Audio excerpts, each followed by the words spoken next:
بسم اللہ الرحمن الرحیم۔ السلام علیکم ویورز، مائی نیم از شہزاد اور ویورز آج ہم اپنے انگلش بول چال کا سبق نمبر 100 سٹارٹ کر رہے ہیں، جس کے ہر ویڈیو میں روزمرہ استعمال کے 5 فقرے شامل ہوتے ہیں جو کہ سادہ مگر کارآمد ہوتے ہیں۔ So let's start the episode number 100 of English بول چال۔ آج کا سینٹینس نمبر 1 اور اوور آل سینٹینس نمبر 671۔ تم اسے کس طرح پکاتے ہو؟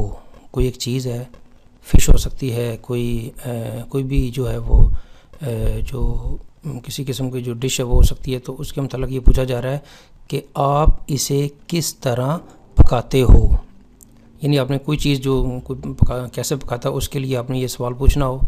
How do you cook it? How do you cook it یعنی آپ اسے کس طرح پکاتے ہیں۔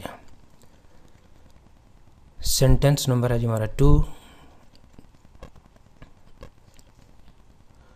ہم یہ پتہ نہ کر سکے کہ وہ کیا چاہتے تھے، یعنی ہم یہ محسوس نہ کر سکے کہ انہیں کیا ضرورت تھی، ہم یہ اندازہ نہ لگا سکے کہ وہ کیا چاہتے تھے، ان کی کیا ڈیمانڈ تھی، یا جو بھی ہو کہ ہم کوئی چیز کا اندازہ نہیں کر سکے، ادراک نہیں کر سکے، معلوم نہیں کر سکے۔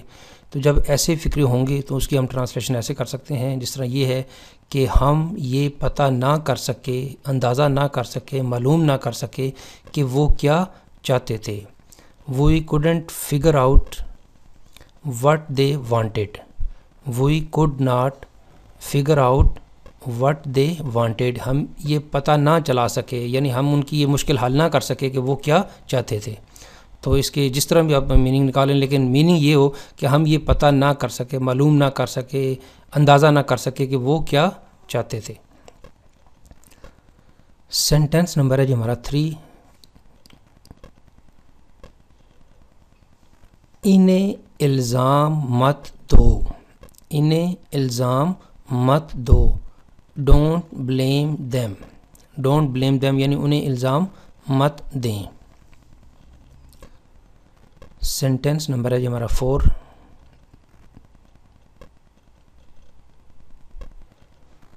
میں آپ کو بتا دوں گا۔ میں آپ کو بتا دوں گا۔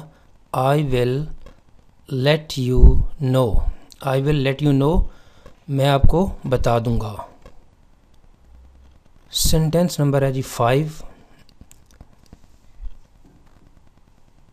تمہیں اپنے آپ پر شرم آنی چاہیے۔ تمہیں اپنے آپ پر شرم آنی چاہیے۔ یہ ویورز اس کو ہم 2 طرح بیان کر سکتے ہیں۔ ایک تو جو بڑے جو ہیں وہ بات کرتے ہیں، لیکن عموماً فکرہ جو ہے وہ جب اسٹوڈنٹ جو 7ویں 8ویں کلاس میں ہوتے ہیں تو نمبر کم لے کے آتے ہیں، تو والدین کی طرف سے انہیں ایک یہ جو ہے وہ ایک تھریٹ ملتی ہے کہ تمہیں اپنے آپ پر شرم آنی چاہیے۔ تو اس سے یہ ہے کہ وہ نیکسٹ ٹائم تھوڑا سا چوکنے ہو جاتی ہیں، سمجھ لیں، یا انہیں سمجھ آ جاتی ہے، کیونکہ بچے ہوتے ہیں تو ان کو تھوڑی یہ کوئی جو ہے وہ والدین کی ڈانٹ ڈپٹ جو ہے وہ اس طرح کی ملتی ہے، تو وہ اگر کم نمبر لے کے آئیں تو یہ عموماً فکرہ دیکھنے کو ملتا تھا۔ تمہیں اپنے آپ پر شرم آنی چاہیے۔ You should be ashamed of yourself. You should be ashamed of yourself یعنی تمہیں اپنے آپ پر شرم آنی چاہیے کہ اتنے کم نمبر کیوں لیے ہیں، دوسرے نے، آپ کے ساتھی نے اتنے نمبر لے لیے اور تمہیں جو ہے وہ شرم آنی چاہیے کہ اتنے نمبر کیوں لیے ہیں۔ تو ویورز یہاں پہ اختتام ہمارے لیسن نمبر 100 انگلش بول چال کا۔ تو viewers if you like this video, اگر آپ کو یہ ویڈیو پسند آتا ہے تو کائنڈلی اس کو لائک کر دیجئے، اس کو سبسکرائب کر دیجئے۔ سبسکرائب کا یہ فائدہ ہوتا ہے کہ جب آپ ہمارے یہ چینل پہ سبسکرائبڈ ہو جائیں گے تو جو بھی نیکسٹ ویڈیو ہوگا، کیونکہ آگے کافی سیریز جو ہیں وہ سٹارٹ ہو رہی ہیں، تو وہ آپ کو ان ٹائم جو ہے اس کی نوٹیفیکیشن مل جائے گی، اور کائنڈلی اس کو شیئر بھی ضرور کر دیجیے گا۔ مزید معلومات کے لیے for more information you can visit our website www.onlinequizacademy.com۔ Viewers اگلے ویڈیو اگلی ایپیسوڈ تک مجھے اجازت دیجیے۔ اللہ حافظ، السلام علیکم۔